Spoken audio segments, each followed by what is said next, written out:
उत्तर प्रदेश के सीतापुर जिले के पास एक छोटा सा गांव था, खरौंधा।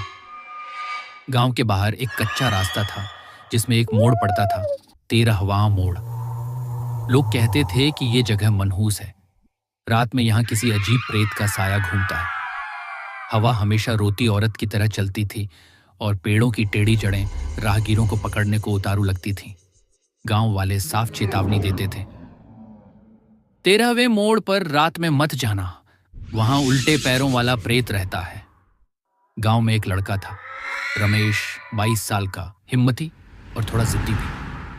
उसे ये सब बातें बेकार की अंधविश्वासी कहानियां लगती थीं। एक रात गांव में शादी थी। खाना पीना हुआ, मजा हुआ, थोड़ी शराब भी चढ़ गई। गांव वाले वापस जाने लगे तो रमेश ने हंसते हुए कहा, आज तो मैं उसी 13वें मोड़ से होकर जाऊंगा, देखता हूं कौन सा प्रेत आता है। सबने उसे रोका, पर वह टॉर्च लेकर चल दिया।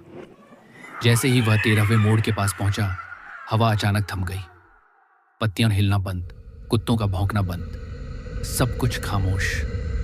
टॉर्च की रोशनी भी अजीब सी धुंध में खोने लगी। तभी पीछे से एक बेहद धीमी ठंडी आवाज आई, रुक क्यों गया, आगे बढ़।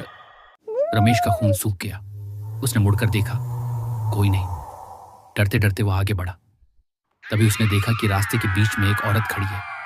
लंबे बिखरे बाल, सफेद सड़ा सा कपड़ा और सबसे डरावना, उसके पैर उल्टे थे, एड़ियां आगे की ओर। औरत ने धीरे धीरे अपना चेहरा ऊपर उठाया। उसकी आंखें गहरे काले गड्ढों जैसी थीं, होंठ फटे और खून से सने हुए।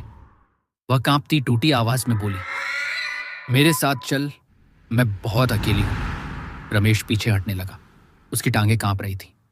अचानक औरत की गर्दन दाईं ओर अजीब तरह से मुड़ी और वह बिना आवाज किए रमेश की ओर दौड़ पड़ी, बहुत तेज, इंसानी गति से कहीं ज्यादा। पेड़ों से अजीब आवाजें आने लगीं।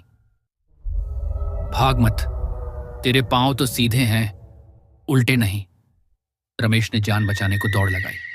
उसकी टॉर्च जमीन पर गिर पड़ी।